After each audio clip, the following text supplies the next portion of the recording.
Welcome to Rise Up Voices from the Frontlines, your window into relationship, identity, safety, emotional awareness, regulation and intelligence, unleashed potential, passion and purpose. Hello, everyone. Welcome back to Rise Up Voices from the Frontlines, and this is a Trauma-Informed Leadership Series episode. I'm your host, Krista Fee, and today we're exploring mentorship gone wrong. Lessons in building systems that are going to last. So why do mentorships and systems matter so much? Mentorship and system building are cornerstones of trauma-informed leadership. They ensure that our principles live far beyond us, multiplying leaders instead of bottlenecking them. But the truth is, not all mentorship is healthy, and not all systems are life-giving. When done poorly, they don't just fail, they can create harm that echoes throughout generations. Now, the key is not to avoid mentorship or systems, but to practice them with awareness. Leaders need to learn from cautionary tales and choose paths that multiply healing instead of replicating harm. So let's talk about some cautionary tales. The clone factory. One of the greatest dangers in mentorship is mistaking it for cloning. Some leaders only accept mentees who mirror their own personality, opinions, or style. Instead of cultivating independent leaders, they create replicas who can't adapt outside of the leader's shadow. History shows us how dangerous this can be.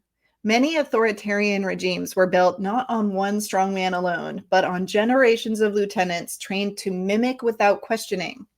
When the leader falls, the system collapses because no one knows how to lead beyond imitation. And the key takeaway here is healthy mentorship is not be like me.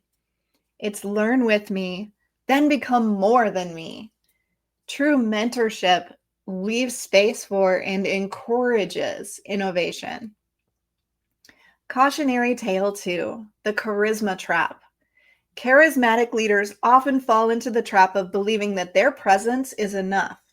They don't bother writing down values, codifying systems, or training successors because they assume their influence will carry the movement forever.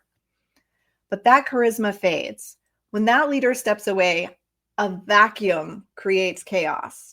Organizations splinter, followers scatter, and the mission will drift. We've seen this in countless nonprofits, churches, and even small family-run businesses, places where all of the wisdom lived in one person's head.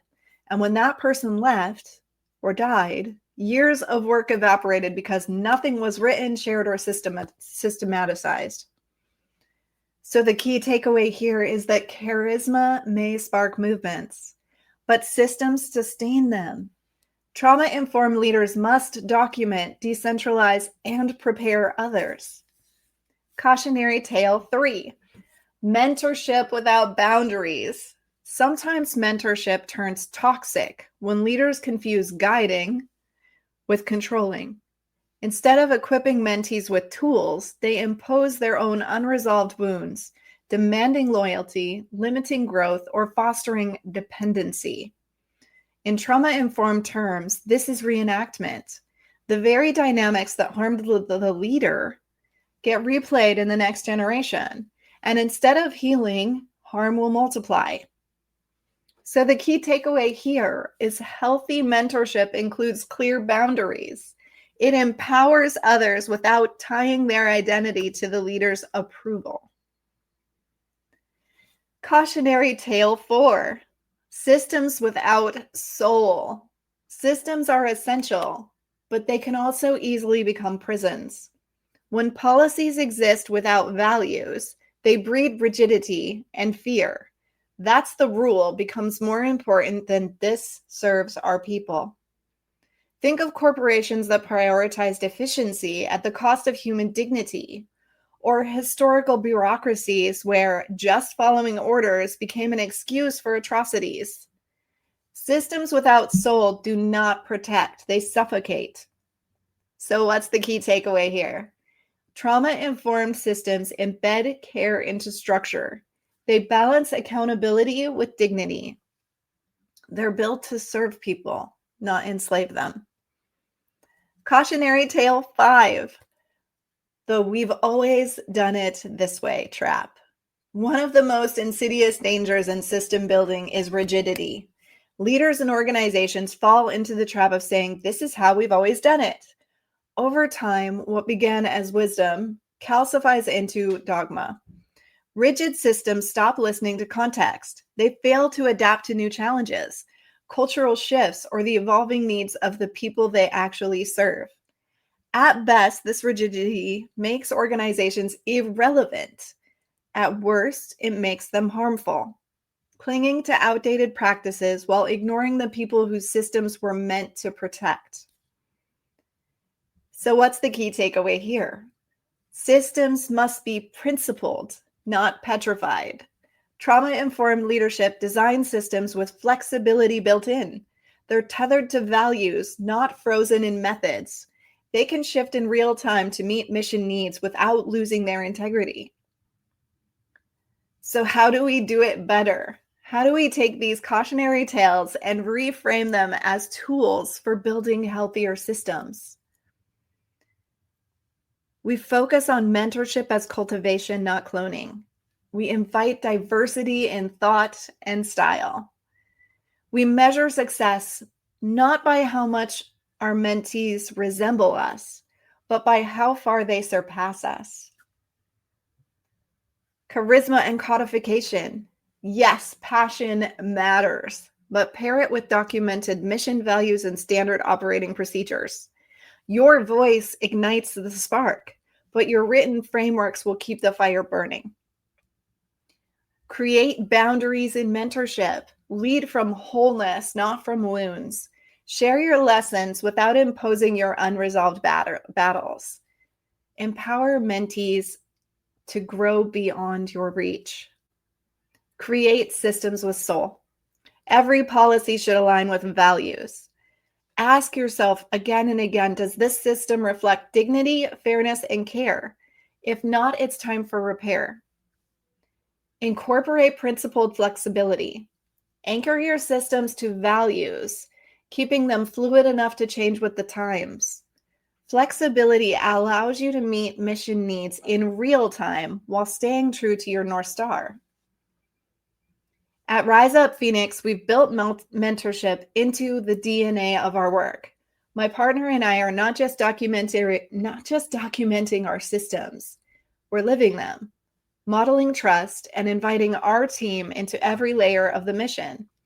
None of this can be focused on control. Rather, it has to be focused on the concept of multiplication. This is the road to lasting exponential impact. At Battle to Be, our Rise Up rapid response protocols prove that systems don't have to be soulless. Every checklist, every SOP is designed to protect dignity of survivors, of responders, and of the communities that we serve. These systems are not only efficient, they embed care into crisis. And because our systems are principle-based rather than rigid, they adapt in real time. Every deployment is different. Floodwaters, wildfires, trafficking rescues, all demand flexibility. Our systems keep us aligned to our values while allowing us to respond effectively to what is right in front of us in the here and now. These cautionary tales remind us what's at stake. Mentorship without boundaries replicates harm. Systems without soul suffocate. Charisma without codification collapses. Rigidity without flexibility erodes relevance. But when we learn from these failures and reframe them, we create legacies that endure. As trauma-informed leaders, our task is to multiply healing, not harm, to build systems that protect, not imprison, to mentor in ways that cultivate, not clone, to codify values so they endure long beyond us, and to design frameworks that adapt, not fossilize. Because in the end, leadership that multiplies wisely doesn't just extend our reach, it extends our integrity. So rise up out of the ashes of your experiences and live and lead your life on fire. And I will see you next time on Rise Up Voices from the Front Lines. If you love our show, be sure to like, follow, and share wherever you get your favorite podcasts, because this podcast is how we grow our fan base for our 501c3 nonprofit Battle to Be. And it helps us grow and reach the clients that need us and to have access to the tools and resources that we need to impact the world the way that we do. So we give a huge heartfelt thank you to everyone who is out there following our podcast, for all of our donors, for all of our sponsors, and for all of those that we have had the privilege and honor of serving in the United States and beyond. Thank you so much.